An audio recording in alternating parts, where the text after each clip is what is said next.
बिस्मिल्लाहिर्रहमानिर्रहीम अस्सलाम वालेकुम। अच्छा जी, तो आज मैं शेयर करने जा रही हूँ पकौड़ों की रेसिपी। और ये बहुत सिंपल और इजी रेसिपी है। हर एक की डिफरेंट रेसिपी होती है। मेरी रेसिपी भी शायद आप लोगों को डिफरेंट लगे, वैसे बहुत ही सिंपल है। मेरी अम्मी की रेसिपी ये पकौड़े हैं। तो चलें स्टार्ट करते हैं इनको बनाना और आप लोगों के साथ शेयर करती हूँ। अच्छा जी, तो यहाँ पे मैं ले लूँगी सबसे पहले बेसन आप अपनी मिकदार के मुताबिक ले लें, कम ज़्यादा जितनी मिकदार में आप बना रहे हो। तो मेरे पास यहाँ पे था 1 पाव या फिर शायद 1 पाव से थोड़ा कम होगा। और जी यहाँ पे मैंने 4 मीडियम साइज़ के प्याज लेके बारीक बारीक से काट लिए थे। प्याज हमारे घर में पकौड़ों में ज़्यादा खाए जाते हैं, प्याज के बगैर तो कहते हैं पकौड़ों का मज़ा ही नहीं। और फिर जी ये पालक थी जिसको मैंने बारीक बारीक से काट लिया था, और थोड़ी सी पालक थी मेरे पास। और यहाँ पे जी पुदीने की 2 गठियाँ थी मेरे पास जिनको मैंने तोड़ के बारीक बारीक काट लिया। और आलू थे 2 जिनको मैंने बारीक बारीक काट लिया छोटा छोटा करके, ठीक है। और इन सारी चीज़ों को अब मैं बेसन में शामिल कर दूँगी। पहले ये आलू और पुदीना डाल रही हूँ मैं, उसके बाद ये पालक और प्याज वगैरह सब शामिल कर दूँगी इन्हें, ठीक है। तो उसके बाद इसको मिक्स कर दूँगी। वैसे मैं सबसे पहले ये सारी चीज़ें नीचे डाल के ना ऊपर बेसन डालती होती हूँ, लेकिन खैर कोई बात नहीं, ऊपर डालो नीचे डालो, मिक्स ही करना है। वीडियो को मेरे खाने के लिए लहदा चीज़ें, तो मैंने इसको नीचे डाल दिया। तो अब इसको अच्छे से मिक्स करके आती हूँ। एक हाथ से नहीं दिखा पाऊँगी मिक्स करना, अच्छी तरह हाथ से गूँध के आती हूँ। अच्छा जी, तो इन सारी चीज़ों को मैंने बेसन में अच्छे तरीके से हल कर दिया। और अब जी इसमें मैं मसाले शामिल कर दूँगी। सबसे पहले जी 1 चमचा भर के मैं इसमें अदरक लहसुन का पेस्ट डाल दूँगी। उसके बाद जी सूखे मसाले शामिल कर दूँगी। और सूखे मसालों में मेरे पास मिर्च है लाल, ज़ीरा है, धनिया पाउडर है और गरम मसाला है, हल्दी है और दूसरी कुटी हुई मिर्च है लाल, ठीक है, दादरा मिर्च जिसको कहते हैं, ये मिर्च है। और नमक भी मैं इसमें शामिल कर दूँगी। नमक आप चख के अपने मुताबिक हस्बे ज़ायक़ा शामिल कर दें। और फिर जी उसके बाद 2 मिनट। अच्छा जी, तो अब इसमें ये मैं बेकिंग पाउडर शामिल कर दूँगी। मेरी अम्मी की रेसिपी जो थी ना यहीं तक थी। ये बेकिंग पाउडर मेरी अपनी ईजाद है इसमें। इससे पकोड़ा बड़ा नरम और फूला-फूला सा बनता है, बड़ा सॉफ्ट बनता है, ठीक है।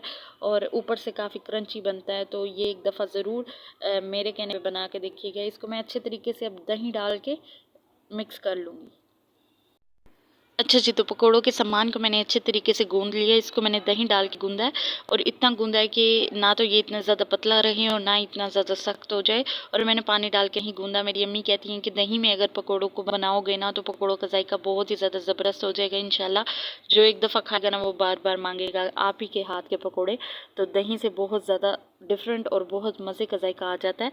तो यहाँ पे मैंने तेल को गर्म होने के लिए रख दिया था अच्छे तरीके से। अब मैं चेक कर रही हूँ कि मेरा तेल गर्म हो गया है कि नहीं। आप भी इस तरह से एक दफ़ा चेक कर लें। ठंडे तेल में पकोड़े को ना डालें, नहीं तो वो सारा नीचे चिपक जाएगा आपकी कढ़ाई या फिर जिस भी बर्तन में आप निकाल रहे हो। तो यहाँ पे मैं चम्मच से निकाल रही हूँ, वैसे मैं हाथ से निकालती हूँ पकोड़े। तो जी मैंने डाल दिया, वीडियो के लिए मैंने निकाला। फिर एक हाथ गंदा हो जाए ना तो मोबाइल संभालना मुश्किल हो जाता है, इसलिए मैंने चम्मच से डाले हैं, ठीक है। तो अब पकोड़े खुद ब खुद ऊपर आ जाएंगे। आँच को जब पकोड़े डालने हैं ना तो आँच को मीडियम स्लो कर लेना है, इतना तेज़ नहीं रखना कि पकोड़े जल जाएं। अब जी इसको मैं निकाल के आपको दिखाती हूँ। अच्छा जी, तो ये मैंने दूसरी दफ़ा पकोड़े बीच में डाल दिए हैं। पहले वाले मैंने निकाल लिए थे। ये आपको मैं दिखा रही हूँ कि पकोड़े जो हैं बर्तन के साथ बिल्कुल भी नहीं चिपके। उसकी वजह ये है कि मैंने इसको अच्छे तरीके से तेल को गर्म कर लिया था। उसके बाद मीडियम स्लो कर दी थी आंच।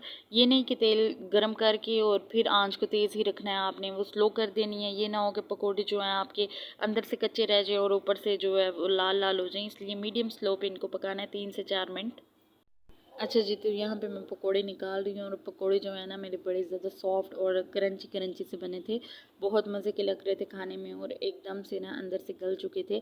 ये नहीं कि ऊपर से लाल लाल हो गए और अंदर से कच्चे रह गए। इसलिए मैं कहती हूँ कि मीडियम स्लो फ्लेम पे इनको आपने पकाना है ताकि अंदर से अच्छे तरीके से गल जाएँ। 3 से 4 मिनट के लिए तकरीबन आपने अंदर तक इसको कढ़ाई में पकाना है कि अंदर तक ये गल जाएँ और ऊपर से भी अच्छे सुनहरे सुनहरे से हो जाएँ पकोड़े। और यहाँ पे मैं दिखाने की कोशिश कर रही हूँ आपको कि पकोड़े सॉफ्ट हैं, ठीक है। और यहाँ पे मेरे हस्बैंड आएंगे तो मैं उनको कहूँगी सर तोड़ के दिखाइएगा सॉफ्ट बने हैं या नहीं, खा के दिखाइएगा क्रंची भी हैं कि नहीं, नमक मिर्च भी ठीक है कि नहीं। तो उन्होंने कहा जी एकदम परफेक्ट है सारी चीज़ें। और यहाँ पे वो तोड़ के दिखा रहे हैं। और अंदर से जी देखिए बेसन पक चुका है अच्छे तरीके से, पकोड़ा जो है वो गल चुका है। और केचप के साथ आप इसको खा सकते हैं, चटनी के साथ खा सकते हैं। कड़ी पकोड़ा जो बड़ी फेमस है पंजाबियों की डिश, वो भी मैं बहुत जल्द तैयार करने वाली हूँ। अगली रेसिपी वही आएगी, ठीक है। तो उसमें भी मैं यही वाले पकोड़े डालती हूँ, ठीक है। तो ये थी मेरी आज की वीडियो।